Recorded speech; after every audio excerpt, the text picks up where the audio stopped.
welcome back to my channel Tutelage, a guide to learner. Here, this is Sripana. Hope all of you are doing good.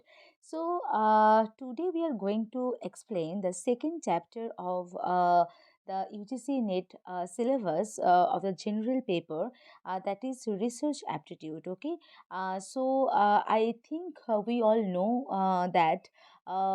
The chapter on research aptitude will help the candidates in preparation of.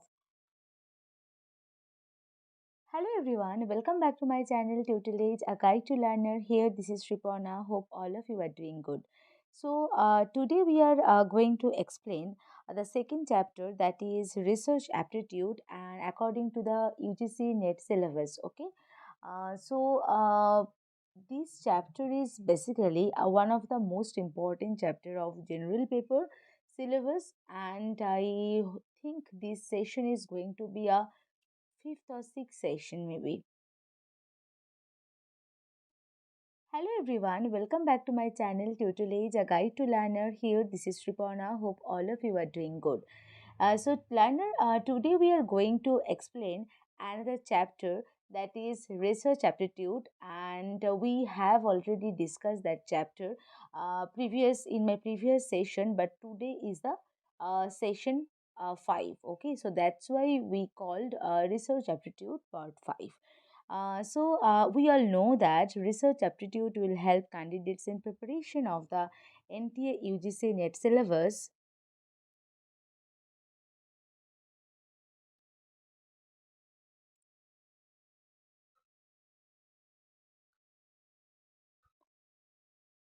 Hello everyone, welcome back to my channel Tutelage, a guide to learner. Here, this is Sripana. Hope all of you are doing well. So we have already discussed the some topics on research aptitude, but today we are going to explain some new topics on it. So that's why we call research aptitude part 5. Okay, so we all know that research aptitude will help candidates in preparation of NTA UGC NET paper 1, and it will be equally important for their academic journey, which will start with MPhil or PhD enrollment. That's why it is one of the most important chapter of UGC NET general paper. Okay, and undoubtedly research aptitude is important as it is part of the syllabus of NET exam, obviously, but usually there are 5 to 6 questions.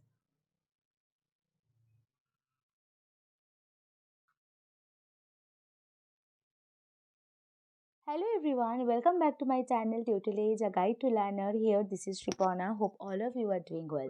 So we have already discussed some topics on research aptitude, and today we are going to explain some new topics on it.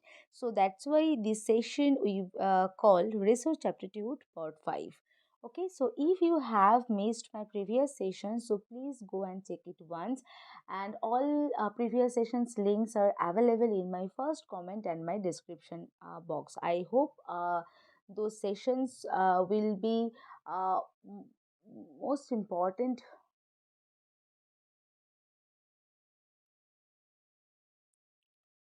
Hello everyone, welcome back to my channel Tutelage, a guide to learner. Here, this is Sripana. Hope all of you are doing well.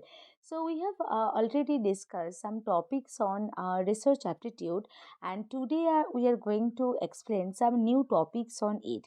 That's why we all know that the chapter on research aptitude will help candidates in preparation of the NTA UGC NET paper 1, and it will be equally important for their academic journey, which will start with MPhil or PhD enrollment. Okay, and undoubtedly, research aptitude is important as it is part of the syllabus of NET exam, and usually there are 5 to 6 questions from this topic, and it should be kept in mind that it is not just important from the examination perspective, but also the knowledge or experience of research will be helpful in teaching as well, and this chapter will help teachers in staying up to date with the latest developments in their subject. So that's why this chapter is one of the most important chapter of UGC NET exam. Okay, so if you have missed my previous session, so please go and check it once. I hope these sessions will be a very useful session to everyone, and all previous sessions links are available my first comment and my description box. Okay, so let's start the session and move on the main slide. Now we can see some topics which we will study today. So the first concept is concept of hypothesis and its characteristics.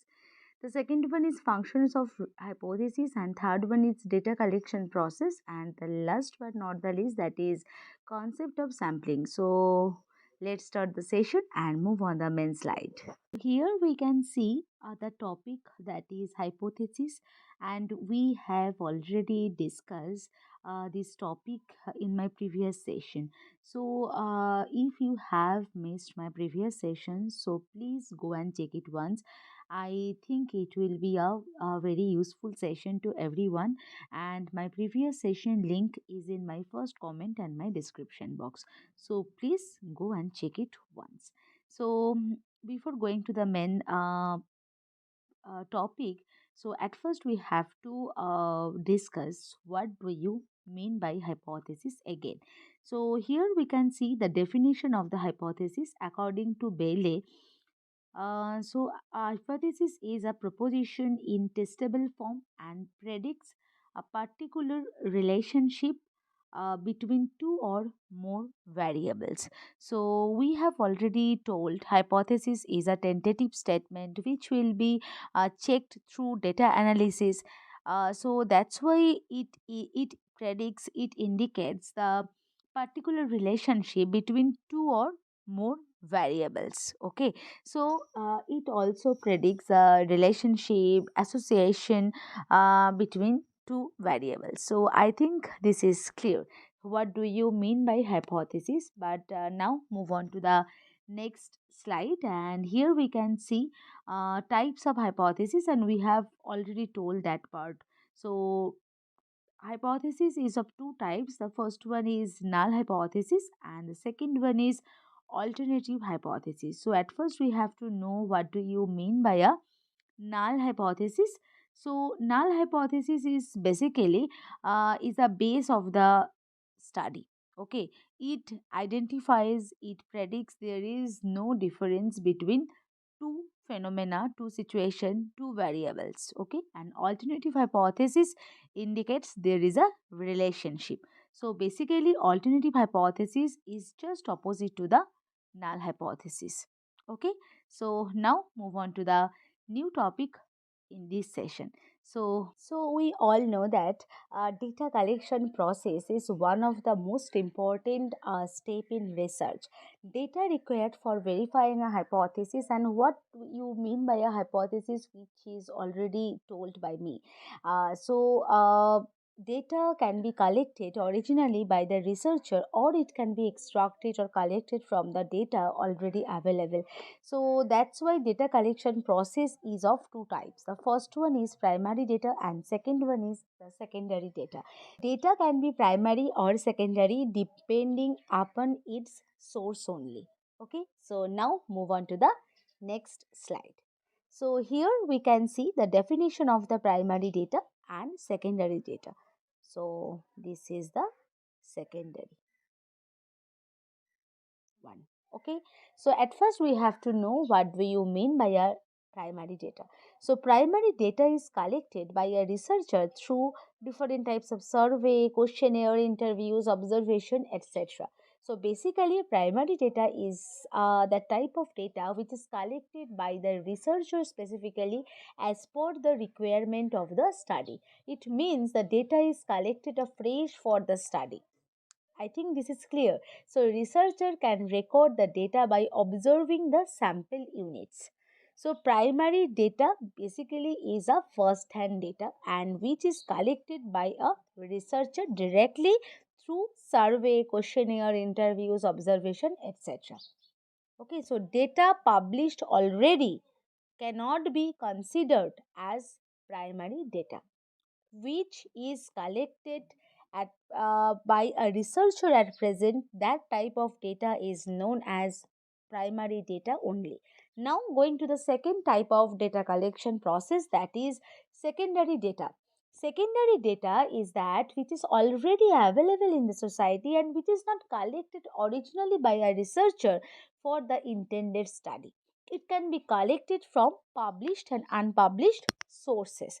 So, secondary data refers to that type of data which is not collected originally by the researcher but which is collected or extracted from the data which is already available in the society or which is collected from the published and unpublished sources. I think what do you mean by a primary data and what is secondary data is clear to everyone.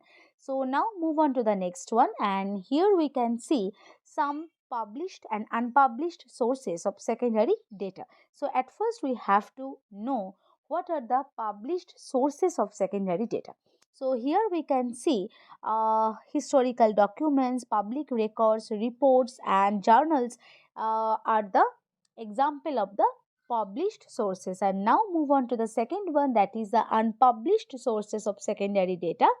So unpublished sources includes diaries, letters, unpublished biographies, etc. So basically the selection of the method for data collection depends upon the nature of the study. Like for historical studies, only secondary sources can be used because time, funds, precision required. A. L. Bowley says in collection of the statistical data, common sense is the chief requisite and experience the chief teacher. So the selection of the data collection or but data collection method basically depends on the nature of the study. At first we have to know what is the nature of your research.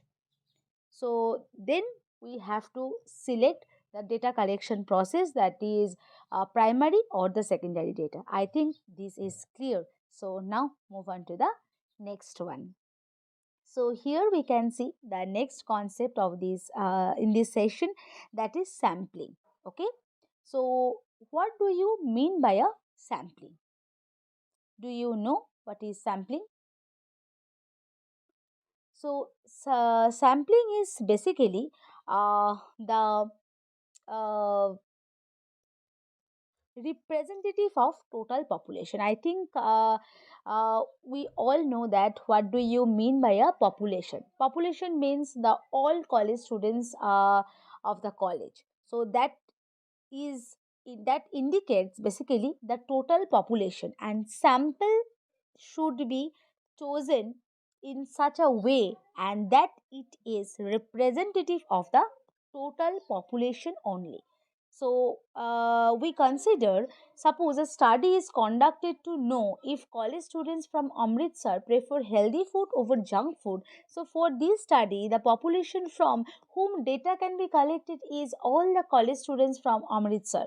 But the problem is that it will not be feasible to ask every college student about his or her preference of food, healthy food or the junk food. Here, the need for choosing a sample size from the population arises. So, sample should be chosen in such a way that it is representative of the total population, and sampling is the most common way in our daily life as well. So one such example of cooking, we all know that while cooking vegetables, instead of checking each and every slice of vegetables, we check a few pieces, and if those are cooked, then we generalize the all vegetables are cooked. Similar is the case with the research. So we study a sample instead of the whole population, and then the result of the analysis are generalized to the whole population. So as the sample is representative of the whole population. So sampling is basically a process by which researchers select a representative subset or part of the total population. We have already told sample is the representative of the total population, and that could be studied for their topic so that they will be able to draw conclusion about the entire population. I think this is clear. What do you mean by a population and what is the actual meaning of sample? Okay. So now move on to the next topic, and here we can see types of sampling, and we all know that types of sampling is of two types. The first one is a probability sampling and second one is a non-probability sampling. So now move on to the next slide, and where we can see the definition of the probability sampling and non-probability sampling. So now move on to the next. So here we can see the definition of the probability sampling and non-probability sampling, and here and there is a basic differences between two. So at first we have to know what do you mean by a probability sampling. Okay, so probability sampling is defined as the kind of sampling in which every element in the population has an equal chance of being selected, and this is the basic concept of probability sampling. So probability sampling, each unit of population, each sample of the population has an equal chance of selection. So probability sampling is that type of sampling which every element in the population, that means every sample in the population, has an equal chance of being selected. And now going to the next definition, that is non-probability sampling. Here unequal chance of being included in the sample. That means in this method every element in the population has not an equal chance of being selected, and that is the basic difference between probability sampling and non-probability sampling.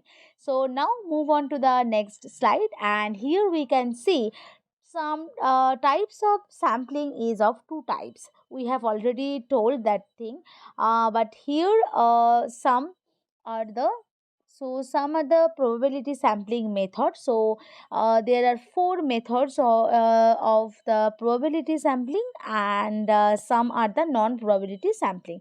So at first we have to know what are the probability sampling method.